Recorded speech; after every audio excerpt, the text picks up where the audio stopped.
राधा स्वामी पंथ का रहस्य।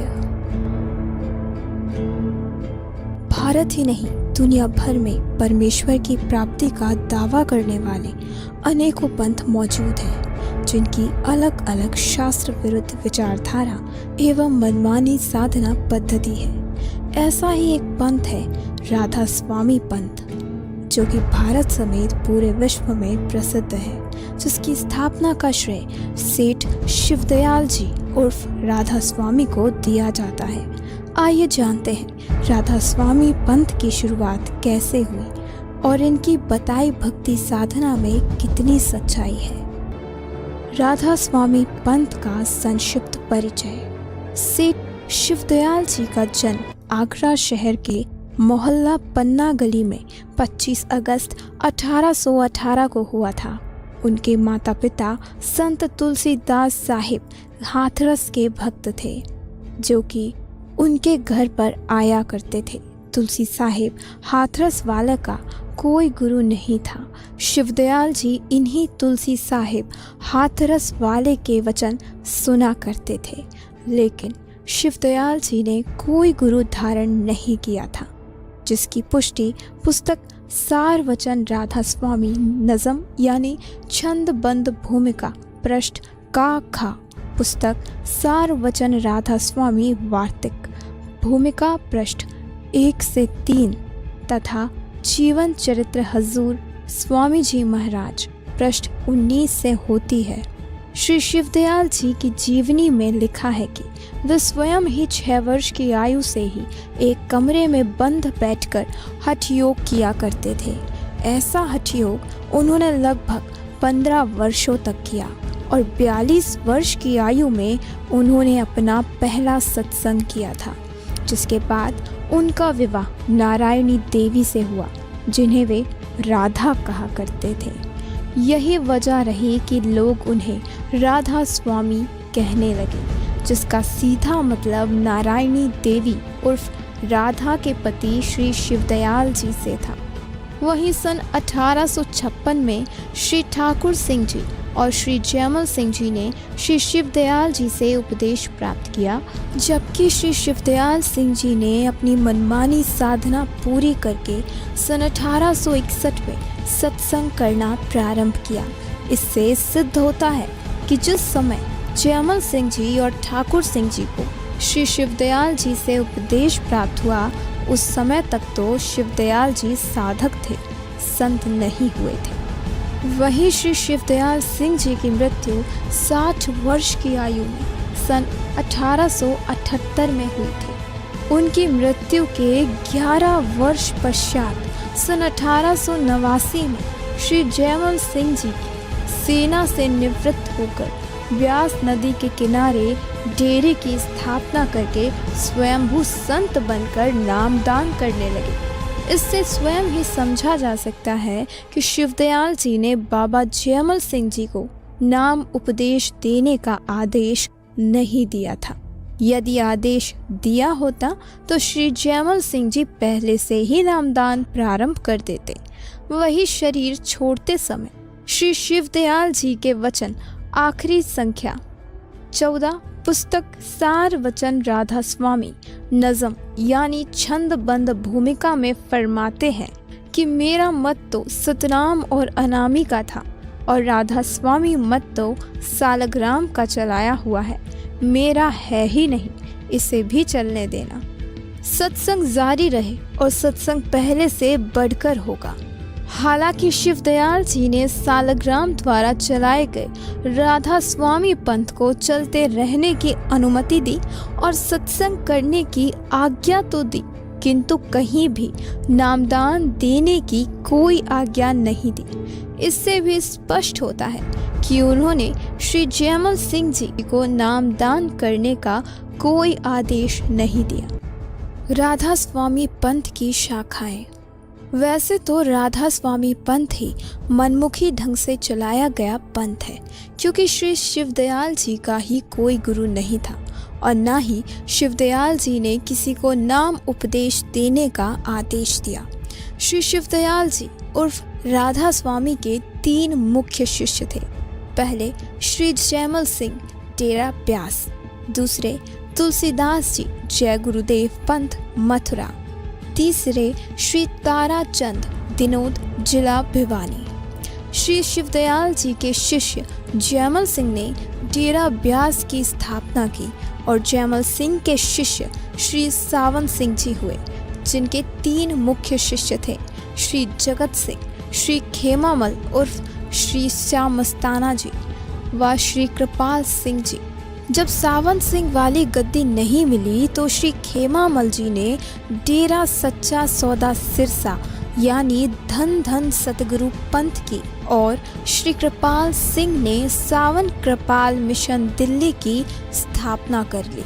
आगे चलकर डेरा सच्चा सौदा सिरसा की भी 2 अन्य शाखा गांव गंगवा जिला हिसार और गांव जगमाल जिला सिरसा में तैयार हो गई। वहीं श्री शिवदयाल जी के दूसरे शिष्य तुलसीदास जी ने जय गुरुदेव पंथ की मथुरा में स्थापना की और तीसरे शिष्य श्री ताराचंद जी ने गांव दिनोद जिला भिवानी हरियाणा में अलग पंथ की स्थापना कर दी। इस तरह यह पंथ समय के साथ मनमुखी ढंग से अनेक शाखाओं में बंटता चला गया और भारत समेत पूरे विश्व में फैल गया। जबकि परमेश्वर कबीर जी कहते हैं, कबीर गुरु बिन माला फेरते, गुरु बिन देते दान, गुरु बिन दोनों निष्फल है, चाहे पूछो वेद पुराण। भावार्थ, गुरु बिन नाम जाप की माला फेरते हैं या दान देते हैं वह व्यर्थ है। इसका वेदों तथा पुराणों में भी प्रमाण है। राधा स्वामी पंथ का सिद्धांत। राधा स्वामी पंथ प्रवर्तक स्वामी शिवदयाल जी समेत उनसे निकलने वाली शाखाओं के सभी संत परमात्मा को निराकार मानते हैं। उनका मानना है कि गुरु रूप में प्रकट संत ही प्रभु का साकार रूप है। वे कहते हैं कि सतलोक यानी सचखंड में केवल प्रकाश ही प्रकाश है। साधक अर्थात अभ्यासी को शरीर यानी घट में जो धुन सुनाई दे रही है तथा जो प्रकाश दिखाई देता है, यही प्रभु प्राप्ति है। साथ ही वे मानते हैं कि 5 नाम ज्योति निरंजन, ओमकार, ररंकार, सोहम तथा सतनाम के जाप से साधक 5 मंडलों में पहुंच जाता है। व इन नामों के जाप से शब्द खुलता है, धुन सुनाई देती है, जिसके सहारे आत्मा सतलोक में जाकर निराकार सतपुरुष में लीन हो जाती है, जैसे समुद्र में बूंद मिल जाती है। श्री शिवदयाल जी गलत साधना के कारण बने प्रेत। आपको बता दें कि श्री शिवदयाल जी मनमुखी होकर स्वयं भी 5 नामों ररंकार, ओमकार, ज्योति निरंजन, सोहम तथा सतनाम का जाप करते थे और हठयोग किया करते थे।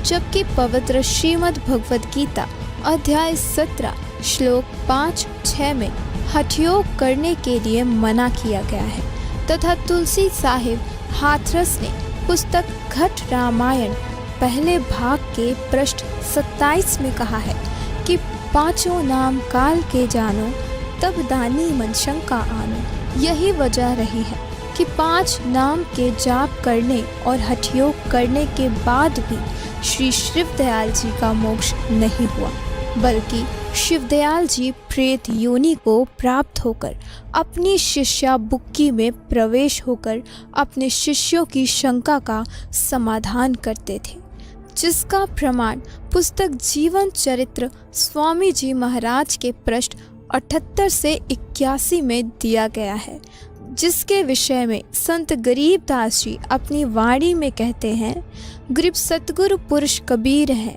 चारों युग परवान, झूठे गुरुवा मर गए, हो गए भूत मशान। भावार्थ, वास्तव में सतगुरु तो कबीर साहिब जी ही हैं और चारों युगों में स्वयं प्रकट होकर अपना ज्ञान बताते हैं। झूठे गुरु भूत प्रेत योनि को प्राप्त होते हैं। यही हाल श्री शिवदयाल जी के साथ हुआ। अब राधा स्वामी पंथ के श्रद्धालुओं को विचार करने की जरूरत है कि जिस पंथ का प्रवर्तक ही भूत बनकर अपनी शिष्या में प्रवेश कर गया हो तो उसके अन्य अनुयायियों का क्या होगा। शिवदयाल जी हुक्का पीते थे। पुस्तक जीवन चरित्र स्वामी जी महाराज के पृष्ठ 55 से इस बात की पुष्टि होती है कि राधा स्वामी पंथ के प्रवर्तक माने जाने वाले श्री शिवदयाल जी हुक्का पिया करते थे, जबकि संत गरीबदास जी कहते हैं भांग तंबाकू छोतरा आफू और शराब, गरीबदास कौन करे बंदगी ये तो करे खराब, अमल आहारी आत्मा कबहु न उतरे पाए। अर्थात भांग तंबाकू और नाना प्रकार के मादक द्रव्य शराब आदि भक्ति का नाश करते हैं। शराब या अन्य नशे का सेवन करने वाला व्यक्ति कभी भी मोक्ष को प्राप्त नहीं होता है। इन्हें त्याग देना ही अच्छा है। दर्शकों, गुरु नानक देव जी को परमेश्वर कबीर जी जिंदा महात्मा के रूप में बेई नदी के किनारे मिले थे।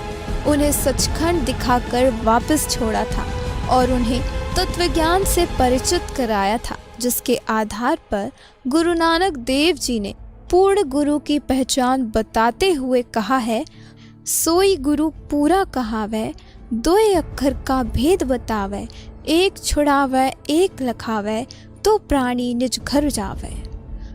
परमेश्वर कबीर जी कहते हैं, कह कबीर अक्षर दोए भाग, होएगा खसम तो लेगा राख। इस वाणी से स्पष्ट है कि पूरा गुरु ही 2 अक्षर का भेद बताएगा, जिससे मुक्ति होती है। आपको बता दें कि वर्तमान समय में संत रामपाल जी महाराज जी ही पूरे विश्व में एकमात्र ऐसे पूर्ण गुरु हैं जो 2 अक्षर के सतनाम का भेद अपने सत्संग प्रवचनों में बताते हैं। उन्होंने बताया है कि सतनाम में 2 अक्षर हैं, एक ओम और दूसरा तत्, जो कि सांकेतिक है, जिसे केवल उपदेशी को ही बताया जाता है। फिर सारनाम भी गुरुदेव द्वारा दिया जाता है, तब साधक को पूर्ण मोक्ष प्राप्त होता है। संत रामपाल जी महाराज जी बताते हैं कि हम काल ब्रह्म के लोक में रहते हैं, सुख सुविधाएं प्राप्त करते हैं, जिससे हमारे ऊपर इसका ऋण बन जाता है। तो ओम मंत्र ब्रह्म काल ज्योति निरंजन के ऋण से मुक्त कराकर छुटाएगा तथा तत् नाम परमात्मा तक पहुंचाएगा और सार नाम परमात्मा से मिलाएगा।